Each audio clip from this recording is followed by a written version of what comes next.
Our next speaker is Dr. Niraj Pangwar. The title of his presentation is Manganese Substitution Effect on the Structural, Optical, Magnetic, Magnetocaloric Properties of HOCr oxygen-3 orthochromite. So you can start whenever you want. Okay. Thank you very much, Dr. Gonzalo. And first of all, I would like to thank the organizers, especially Dr. Igor Vitki, for giving me the opportunity to present the work in this very prestigious conference series. So the title of my presentation is Manganese Substitution Effect on the Structural, Optical, Magnetic and Magnetocaloric Properties of Holmium Chromite. And I belong to Department of Physics, School of Physical Sciences, Central University of Rajasthan, India. So basically, holmium chromite is a member of vast series of rare earth orthochromites. The general formula of rare earth orthochromites is RCrO3, where R is a trivalent rare earth ion, or it may be yttrium ion.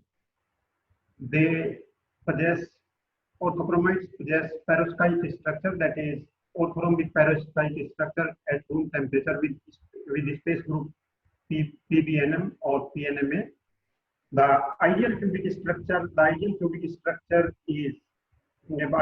perovskite structure is this much, where A is the rare earth ion that sits at the corner of the cube, and B is the 3D transition metal that sits at the body center, surrounded by 6 oxygen anions, and they form what we call as an octahedra. So ideal perovskite structure is cubic, but because there is change in the ionic size of rare earth ion and transition metal ion, so there is deviation in the structure from the cubic structure, and that how much deviation is there, that is defined by this factor that is called tolerance factor, that is defined by this formula. So if there is a range for tolerance factor, if it lies between 0.9 to 1, then the structure is cubic, and as I told, for orthochromites, the tolerance factor lies between 0.75 to 0.9, and if the tolerance factor is lower than 0.75, though the formula for the structure would be AbO3, but it will not be called a perovskite structure, rather it would be called an ilmenite structure. These type of compounds are very interesting because of their unusual magnetic behavior. First of all, they demonstrate paramagnetic to antiferromagnetic transition, depending upon what type of rare earth ion we have at the A site. So the paramagnetic to antiferromagnetic transition, that is also defined as Neal transition temperature. It may vary from 110 to 290 Kelvin. And for an ideal structure, we should have all the spins at the corners which cancel each other, because in antiferromagnetic arrangement we should have total magnetization 0. But in the case of rare orthochromites, the spins are little bit canted, and due to this canting of the spins, not only antiferromagnetism is present, but rather weak ferromagnetic component is also present. So this the simultaneous presence of antiferromagnetism and weak ferromagnetism give rise to interesting properties of orthochromites. And there are 3 types of magnetic interactions involved in these orthochromites. One is the interaction between chromium-chromium ions that give rise to this Neal transition, and then there is interaction between the rare earth ion and chromium ion, that is roughly below 100 Kelvin, and at very low temperature, let's say below 20 Kelvin, there is the ordering of rare earth ions. So they exhibit very interesting properties to study. For example, they exhibit magnetization reversal. spin reorientation, exchange bias, and magnetocaloric effect, and we will discuss these properties briefly one by one. What is magnetization reversal? Magnetization reversal is the temperature-induced crossover of magnetization from a positive to negative value or vice versa on the application of magnetic field. One type of magnetization reversal we know is by the application of magnetic field only, but here it is temperature-induced. So it is very interesting. And the reason for this magnetization reversal is the chromium and rare ion interaction below the Néel transition temperature.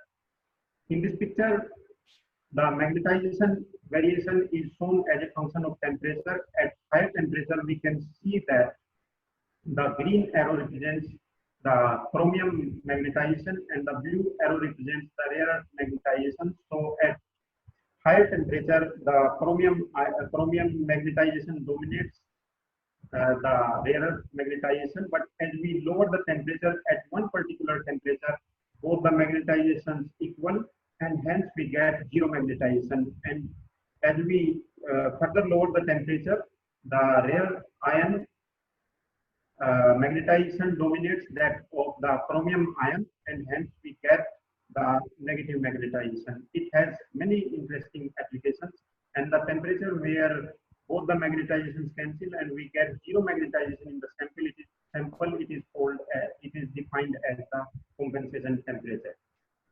Next interesting phenomena is the exchange bias. Exchange bias is the shifting of hysteresis loop, magnetic hysteresis loop along the magnetic field axis. And the reason for the exchange bias is it can be induced in due to the exchange coupling between the ferromagnetic and anti-ferromagnetic layers at the interface. It is a temperature-dependent phenomena. If we raise the temperature, then the exchange bias will be reducing and it will disappear at the Néel transition temperature.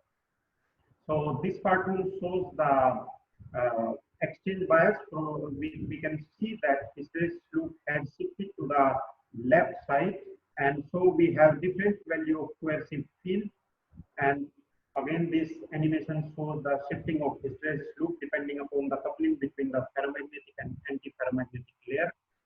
Spin reorientation is another phenomena observed in rare orthochromites. It refers to the change in the magnetization direction from one EG axis to the other EG axis, and generally it is observed below 50 Kelvin in these rare orthochromites.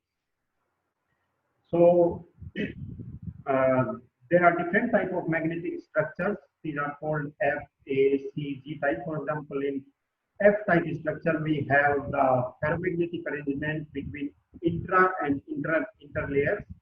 In A-type arrangement, we have the ferromagnetic arrangement between the ferromagnetic arrangement in intralayers, and in between interlayers, we have anti-ferromagnetic arrangement. Similarly, in C-type and C-type arrangement, we have the intralayer we have the anti-ferromagnetic arrangement, whereas it is ferromagnetic arrangement between interlayers.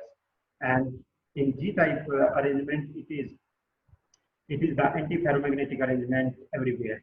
So the rare orthochromites suggest the combination of all these structures. For example, gamma-1 phase can have A-type structure along x-axis, G-type structure along y-axis, C-type structure along x-axis, and similarly we have gamma-2 and gamma-4 magnetic phases. Magnetocaloric effect is another interesting phenomena that is being studied very widely nowadays. What is magnetocaloric effect? It is heating or cooling of the magnetic material when it is magnetized or demagnetized. It is measured by these three parameters. One is the magnetic entropy change, that is defined as delta Sn. The other parameter is relative cooling power or adiabatic temperature change. Mathematically, we can calculate these using Maxwell relations, and some modifications to that will give rise to the formula for the magnetic entropy change, and relative cooling power can be calculated from the magnetic entropy change. So how good a material is for the magnetocaloric applications? It is measured by these three parameters. So these rare earth orthochromites have vast applications, like they can be used as a thermomagnetic switches. They have applications in thermally assisted magnetic tandem access memories and magnetic sensors, magnetic tunnel junctions, and so on. So there are plenty of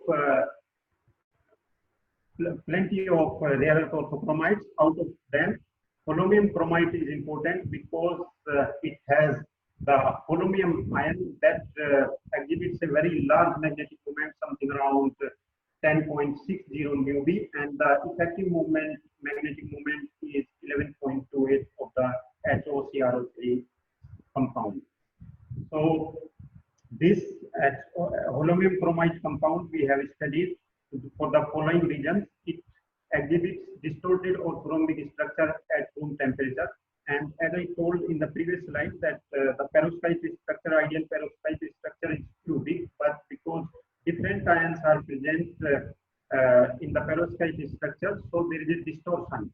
And the orthorhombic PBNM structure results from the two structural distortion from the ideal cubic structure. One distortion is the rotation of the chromium oxide of the octahedron around 110, 101 and 1010 direction, and the other one is displacement of rare earth ions. So in this cartoon, we have shown the orthorhombic structure having chromium oxide of CrO6 octahedra, which get rotated or tilted in different directions, as we can see. The Near transition temperature for this holmium chromite compound is around 141 Kelvin, and the effective moment is 11.28 for magneton. And there is ordering of holmium ions near 8 Kelvin.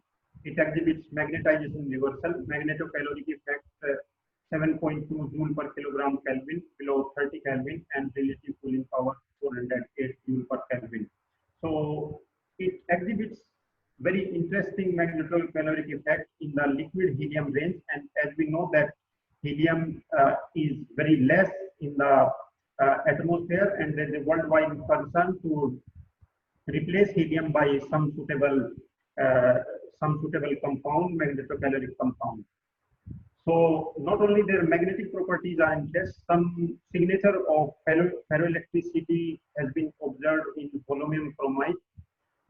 For example, in this paper, the polar structure has been observed in holmium chromite, and the polar structure starts at 240 Kelvin, that is far above the Near transition temperature, that is 142 Kelvin, and the survival of remnant polarization is confirmed from the electrical polarization hysteresis loop. There is observation of hysteresis loop. So what happens is that at room temperature, the structure is PBNM, that is centrosymmetric structure. So there cannot be no ferroelectricity. But as we lower the temperature, then there is a structural transition, and the transition becomes non-centrosymmetric with PNA21 space group. That gives rise to ferroelectricity. So it is not direct measurement, but it is confirmed through the pyroelectric current measurement as a function of temperature. So it has been studied in bulk and thin film. So as we can see from these graphs that we get a peak around the Near transition temperature both in bulk and thin film samples, and the pyroelectric current as a function of temperature. It shows the tunability. For example, when we have positive field, the polarization is positive, and when we have the negative cooling field, then we have negative polarization. So polarization can be switched, and we have the observation of hysteresis loop below the Near transition temperature, both in bulk and thin film. So they exhibit ferromagnetic, they exhibit magnetic as well as ferroelectric behavior. So they form one class of multiferroic materials. Not only ferroelectricity, but multi-magnetodielectric coupling has also been confirmed in these compounds. For example, the first derivative with respect to temperature of the real dielectric constant shows two anomaly, one near 240 Kelvin and the other one around the nil transition temperature. So this anomaly around the nil temperature, it confirms the possible magneto-dielectric coupling, whereas the anomaly around 240 Kelvin, it confirms the structural phase transition. So when we study the magnetization of polonium bromide as a function of temperature, then we observe there is a transition from paramagnetic to antiferromagnetic state around 140 Kelvin, and below that the zero field cooled and field cooled pulse get bifurcated. Spin phonon coupling has also been observed in these compounds by studying the temperature dependent Raman modes, how they vary. So in this paper, the Raman studies has been carried out from 80 to 200 Kelvin, and because it is well below 240 Kelvin, so this is one known central. There is no phase transition observed. There is no phase transition observed, and the structure remains P NMA to 1, that is non-centrosymmetric, and these are the different phonon modes observed at different wave numbers, and they signify either the shifting of polonium ion or the rotation or tilt of chromium oxide octahedron. So the temperature dependent Raman modes has been observed, and as we can see from the figure, they show different types. They show anomaly near the phase transition, near the magnetic transition, that is around 140 Kelvin, and maximum shift in the wave number is observed related to B3G3 mode, and this is how the contribution to a phonon wave number is. First part is due to the thermal vibration of atoms. The second contribution is from the renormalization of electronic states near a magnetic transition. Third one is anharmonic contribution due to the potential, due to the anharmonic potential change, and the last one is spin phonon coupling. So it has been studied for one of the B3G mode, that as a function of temperature, and as we lower the temperature, the wave number increases, and it has been fitted to an harmonic equation. And as we go lower the nil transition temperature, there is a deviation from the anharmonic behavior. Anharmonic behavior. So possible contribution is the spin phonon coupling, and that has been confirmed that the renormalization wave number varies as the square of the magnetization. So this experiment confirms the the spin phonon coupling in these compounds. Then magnetocaloric effect has been observed as a function of particle size variation. So particle size varies from 60 nanometer to 425 nanometer, and we see as the particle size is 60 nanometer, it is like a single magnetic domain, so magnetocaloric effect gets enhanced.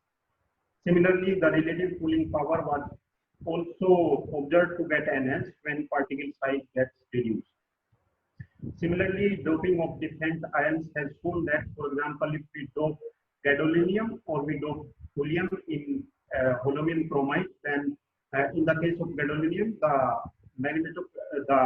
magnetic entropy change gets enhanced, whereas in the case of thulium, it was reduced. And similarly, optical properties, these materials are semiconducting in nature, so therefore their magnetic properties are very interesting, and the shift in band gap has been observed by having different ions at holmium bromide. So in this talk, what we are going to discuss is we have taken the holmium bromide and we have doped 15% manganese at the chromium side. So the abbreviation or the acronym for the compounds are HCO and HCMO. And these samples were prepared by conventional solid state reaction method by taking the raw materials and mixing them and grinding for uniformity. And the first and second calcinations were performed at 900 degrees centigrade and 1100 degrees centigrade for 24 hours each. And then pellets were made, and the pellets were sintered at 1400 degrees centigrade for 24 hours.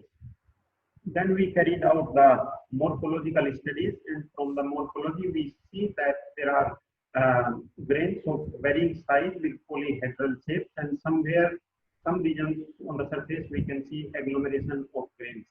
So the grain size was calculated using the ImageJ software, from where we see that with the manganese doping there is a increase in grain size, probably due to the larger ionic size of magnesium in comparison to chromium. Then we carried out the structural analysis using X-ray diffraction, where we observed the single phase nature in both the compounds, and then we zoomed the most intense 112 peak, and we can see the shifting of the peak towards the lower 2 theta angle with manganese doping. This signifies that there is an increase in the lattice volume with the doping of manganese ion. And then the structure, these XRD patterns were refined using the Ritchfield refinement, and the patterns were the lattice parameters and other parameters were obtained. For example, with the doping of manganese, the A and B parameter were found to increase, whereas C parameter was found to decrease. However, the overall volume, lattice volume, was found to increase with manganese doping, and these are the Wyckoff positions that were considered, that were taken to get the crystal structure. So besides the lattice parameters, we also obtained the bond length. For example, this chromium O1 bond length, that is the apical, that is the distance of chromium ion from the apical oxygen 1, and it was found to decrease, whereas the in plane chromium oxygen bond length that was found to increase.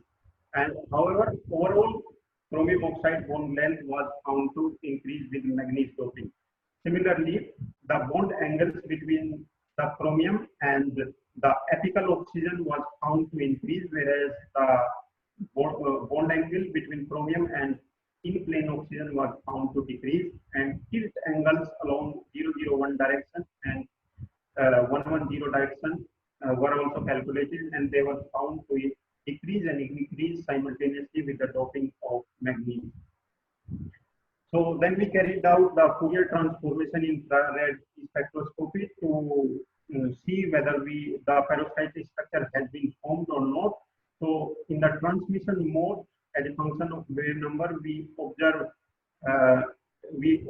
large number of modes between 400 to 650 centimeter inwards. So vibrational band at 446 centimeter inwards, it is related to the bending vibration of oxygen chromium or manganese oxygen bond in the chromium oxide or manganese oxide octahedron, whereas the transmission data was converted into absorbance, and it was fitted to the Gaussian peaks, and the peak around the peak around 608 centimeter inwards. It is due to the stretching vibration of chromium oxide bond, whereas this nu2 and nu3 peaks, they are related to polonium oxide and oxygen bond.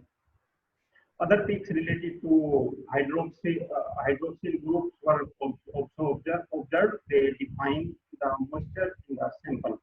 So the wave number in FTIR pattern is related to the Hooke's law. It is related to the force constant in using the Hooke's law, where V in this equation V represents the force constant.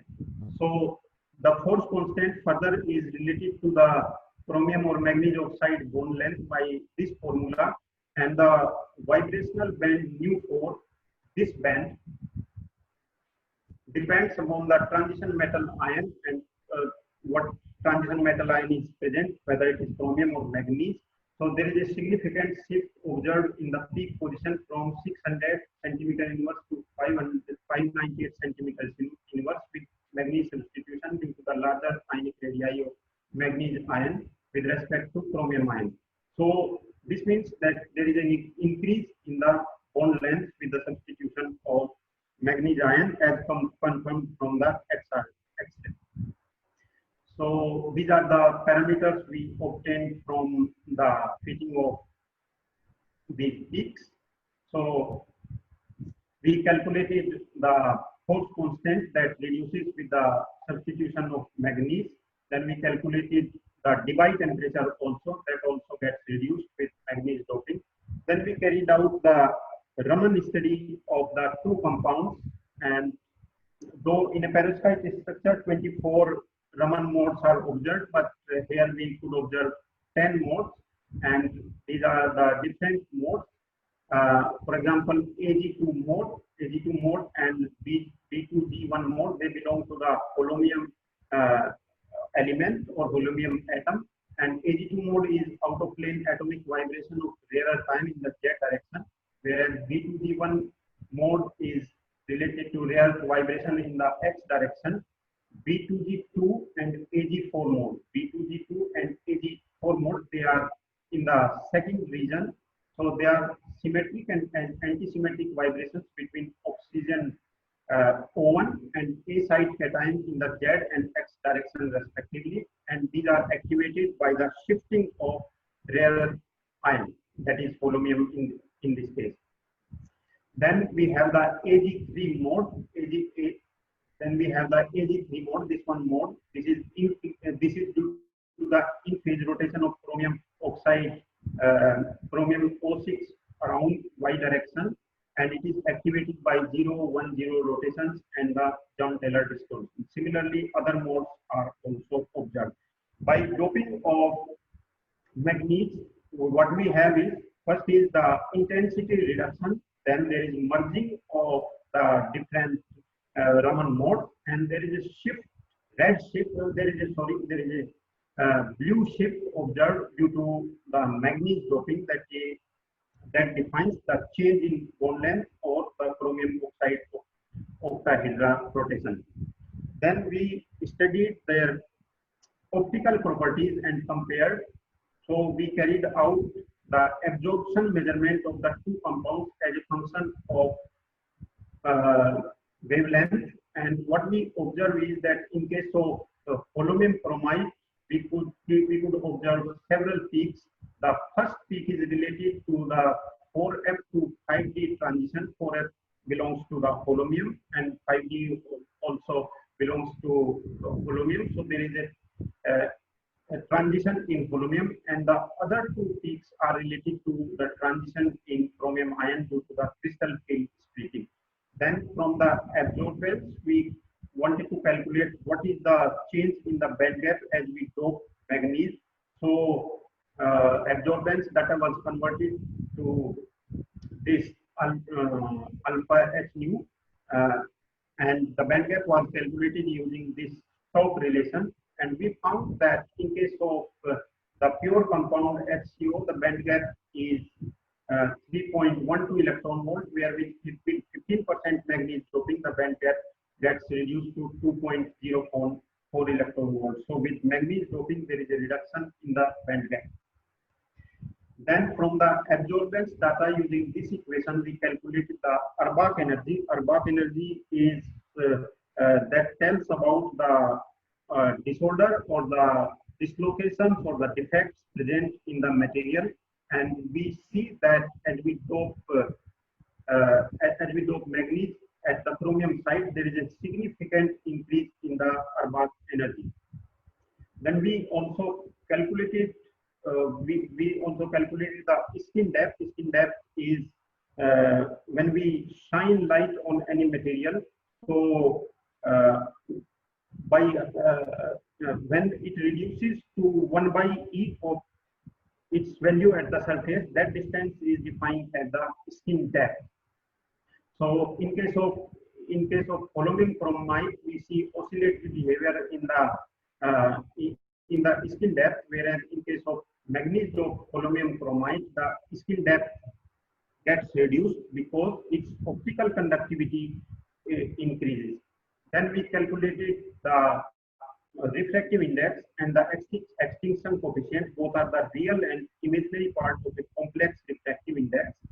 And we can see that as the wavelength is lower, the refractive index increases because there is a resonance effect of the incident electric field, and there is electronic polarization of ions. And the extinction coefficient, that is also related to the absorption by this formula. So at lower incident photon energy, the extinction coefficient is large. However, as the incident photon energy increases, there is a decrease in the extinction coefficient. Then we also compared their optical conductivity. Optical conductivity in case of the pure compound holmium chromite is lesser in comparison to the optical conductivity of manganese doped holmium chromite. So then we studied their magnetic behavior, and magnetic behavior we plotted as a function of temperature. In case of the pure sample, we can see that we observed transition around 141 Kelvin, and after that there is a clear bifurcation and increase in the magnetization with lowering temperature. From the magnetization data, we took the first derivative and plotted it as a function of temperature, and we observed first transition at 141 Kelvin, and the second transition, that is due to the holmium ion ordering, that was around 641 Kelvin. So more or less similar behavior was observed in the case of doped compound. However, there was a shifting in Neal transition temperature and the holmium ordering temperature towards low temperature. So then in order to extract more information from the magnetic data, we try to plot the inverse of susceptibility as a function of temperature and try to fit it with the Curie law. And we can see in the paramagnetic region it fits well. However, near the transition temperature, it does not fit because in these rare earth orthochromites, there is not perfect alignment of chromium ion in interferromagnetic order, but there is canting of spins. So then we applied modified Curie law to fit that part also, and this equation gives the modified Curie law, where these parameters T0 and T0 is defined like this, where J is the exchange integral, and another parameter is GE, that is the anti-symmetric exchange integral. J is symmetric exchange integral, where GE is the anti-symmetric exchange integral. So, and from the fitting we calculated these parameters. It was observed that GE value increases in case of manganese doped compound because there is distortion in the structure, and as we have seen in the XRD pattern, that the bond angle also increases. So it is reflected in the increase in DE value. Then we measured the hysteresis loop of these compounds as a function of temperature. At different temperatures, we can see that when the temperature is lower, there is broader hysteresis loop, but the hysteresis loop is without saturation. And as we increase the temperature, the coercive field gets decreases. So is the remnant magnetization value. And above the Neal transition temperature, there is straight line. There is no hysteresis loop because the material becomes paramagnetic.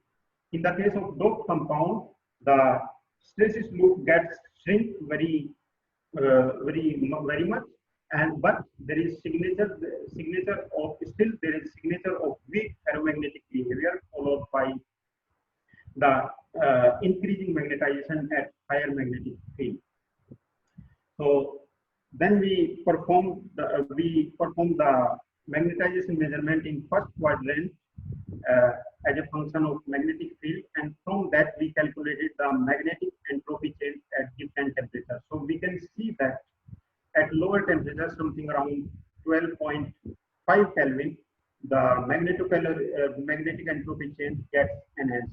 For pure compound, it is something around 6.5 joule per kilogram Kelvin, and for doped compound, it still gets enhanced. It is above 7 joule per kilogram Kelvin. So these are the overall study we have carried out. So what we have observed is the tilt angle increases and rotational angle decreases, which suggests more tilting in comparison to the rotation in chromium or manganese oxide octahedron. The overall structural distortion with manganese substitution resulted in the decrease of antiferromagnetic transition temperature. The variation in octahedral distortion is closely related to Urbach energy values. The optical band gap reduced with Hammond doping from 3.12 electron volt to 2.04 electron volt. And low temperature magnetocaloric effect was also enhanced with manganese substitution. So overall gist of the present work is that it provides a convenient method to tune the multifunctional properties of holmium chromite compound, which has practical applications such as photocatalyst and low temperature magnetic refrigeration. So I would like to acknowledge all my funding agencies and collaborators and my PhD students. Thank you very much. Thank you very much for your presentation. We have time now for a few questions.